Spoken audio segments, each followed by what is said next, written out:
How's it hanging, Brotherhood? Scott may be here. Welcome back to my brand new series that isn't super original, but whatever. This series is called Midpoint. This series is my impressions on the anime I'm specifically watching during the season I specify halfway through. Whether I think they are worth watching, have potential, or I might just drop, I'll let you know.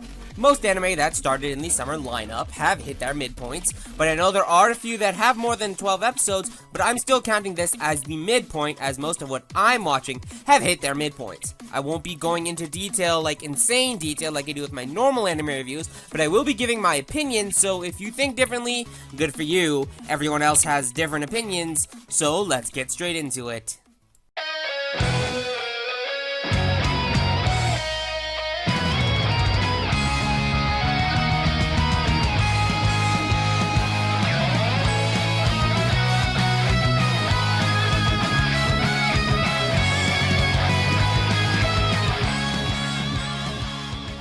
Shikokugeki No Soma, the second plate. This is the second season of Shikokugeki No Soma, and you can definitely tell it's gonna be as hype as the first season. The first episode is such a strong start to. No bullshit, just straight into the action. The pacing is really good right now too. It makes you so hyped every time someone cooks. How many anime can get you hyped for cooking? And the anime's opening is really good too. As for how I feel about the characters, they're all amazing too. And the animation is hella crisp. So far this season has been action after action, and since I read the manga, I can determine where they'll end this season, which I'll say is a smart decision if I am right, but I'm kinda disappointed myself, since the arc afterwards is actually really damn good. This anime is planning on only having 13 episodes, and so far, it's really good.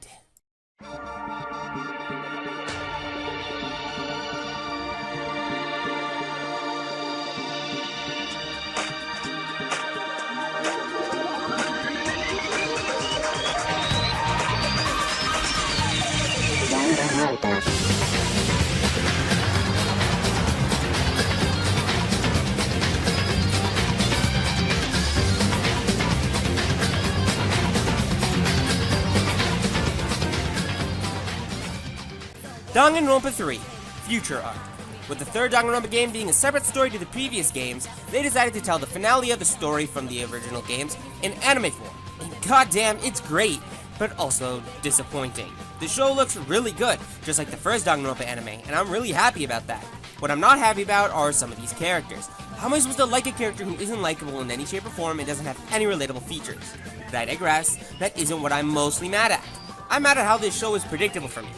I've been the kind of guy to overanalyze anime sometimes, especially mystery anime, and with the Danganronpa series being great at making you think on your toes, and yes, this anime does that, but when you're me, you predict too much sometimes. The show is basically a repeat of the original show. Everyone's locked into an area and are forced to kill each other, but they can live it out if they want, but the chosen killer every round can choose to kill or not. Each person also has a forbidden action. When if done, they will die immediately, and the first kill to prove that this was real was predictable. The second one was too. If you're like me, you look at all the facts from episode 1 and cut down suspects to 4 people. And after the third episode, I knew exactly who the traitor was. Whether or not there's more to come, I don't know. I'll still be watching this since I love Danganronpa and they always throw in crazy stuff to change the formula, so who knows what'll happen, but for now, it's only okay.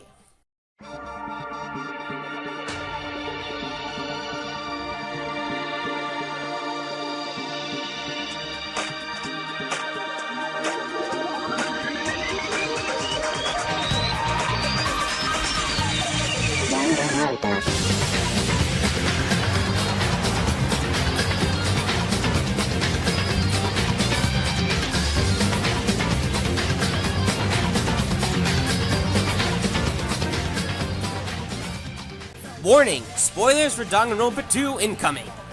Danganronpa 3, Despair Arc. Since I guess they decided to never animate Danganronpa 2, and apparently they don't plan to, they decided to animate what happens to lead the world into despair, which I thought was really smart.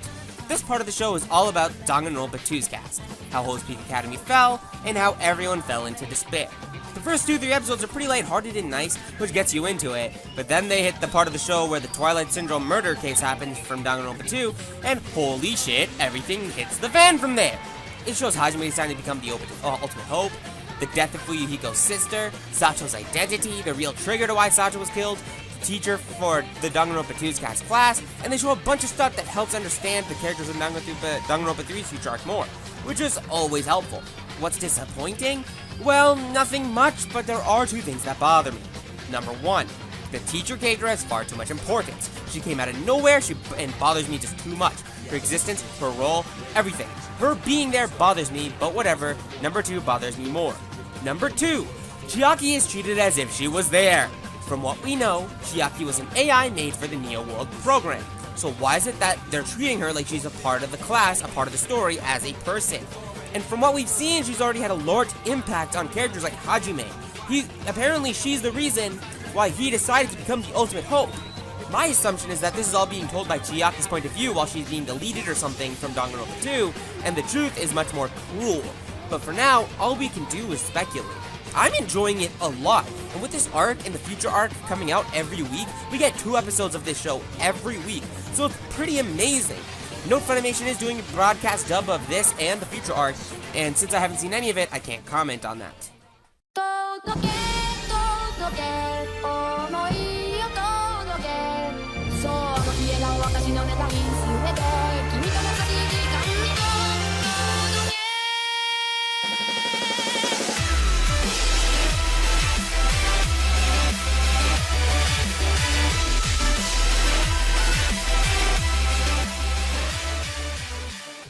Tales of Zestiria VX. Please note, I'm a big fan of the Tales of Zestiria video game, so how I perceive this anime will be very different from people who've never played the game. That said, I think this anime is hella well done. The animations are done by the same studio that did the animations for the original game. The Japanese and English voice actors reprise their roles and they play them magnificently. And yes, there is a broadcast dub being done by Funimation right now, so go check it out, it's really great.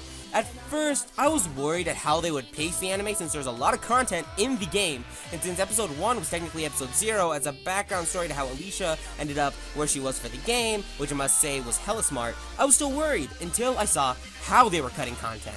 By doing things that would save time in the show that were essential to gameplay but not plot, which was smart. Instead of the main characters going through a large ruin to get to a certain point, Srei, the main character, would use his belt to swing himself over, and so on and so forth with your imagination. It saves time and doesn't take anything out of the actual anime. But then they started doing episodes based off the main characters from the new Tales of Berseria game, in the middle of the series. I'm not watching any of that, because I don't want to be spoiled for the game, because I'm actually pretty excited for the game. But now it's making the flow of the anime feel kind of confusing, because I have no clue where or how they're going to end this show now. Are they going to end it before the ending of the game? Are they actually going to somehow rush through it now? I have no clue. Are they going to do more episodes on these characters from Tales of Berseria? I don't know, and it's bothering me. I'm actually enjoying this show a lot so far, and it's going to be a 26 or so anime season, so I'm pretty happy about that. And as I said a second ago, Funimation is doing a broadcast dub for this anime. I've watched 1 or 2 episodes of it, and I'm liking it. Probably going to watch all of it, so you guys should check it out too. It's going to be worth it. 10 out of 10 IGN.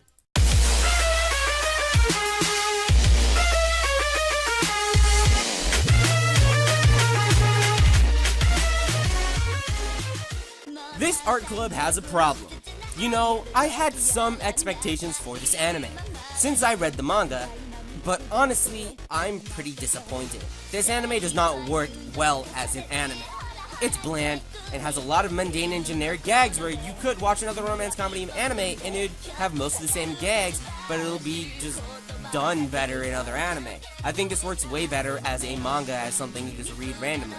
It's just boring in the plainest sense. Not much goes on, and everything that goes on is plain. Nothing insane happens, nothing's blown out of proportion, no long arcs of any sort. It's treated as if it's a gag anime that has many arcs in each episode, so you feel like you get more content, but it feels really empty to me. I should have expected this since I read the manga, and I enjoy it much more as a manga to casually read, but as an anime, it doesn't really hit anywhere well. Also, the main characters are pretty boring, especially our leads as anime characters. The girl's a bland girl in love who has no confidence to act in any way, shape, or form, and the guy is the blandest version of otaku you'll ever see. I'll probably watch a few more episodes before I drop it, but right now, it's not really worth watching. There's no intro for Love Live Sunshine because of the fact that Atlantis is really uptight about their copyright, so I'm not gonna mess with them in any shape or form, so yeah. Love Live Sunshine. Love Live Sunshine to me is much cringier than the original show. And do not get me wrong, the reason it's cringy is the same reason I find the original series cringy. The amount of girl power in this show. Now, I'm not saying girl power is bad. I just think that it isn't really appealing to me. It's not appealing towards my demographic. That said, the original Love Live cast made me interested in the series because there were actual characters I liked. I liked Maki the most, but I also liked Honoka, Nozomi, and Ellie too. And these characters haven't caught my heart yet. I'm not really interested in any of them yet.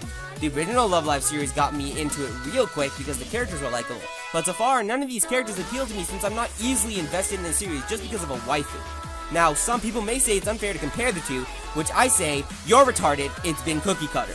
Same premise, different circumstances, student council keeps them away from their dreams, obvious stuff happening, obvious rivals coming, obvious other stuff. It's just predictable. And the problem with it being obvious is that I wasn't a big fan of the Love Live anime in the first place. I loved the characters and what the series did with these characters, which is why I watched it all. If Love Live Sunshine can't get me invested, I'm probably gonna drop it. It's sad, but welcome to life.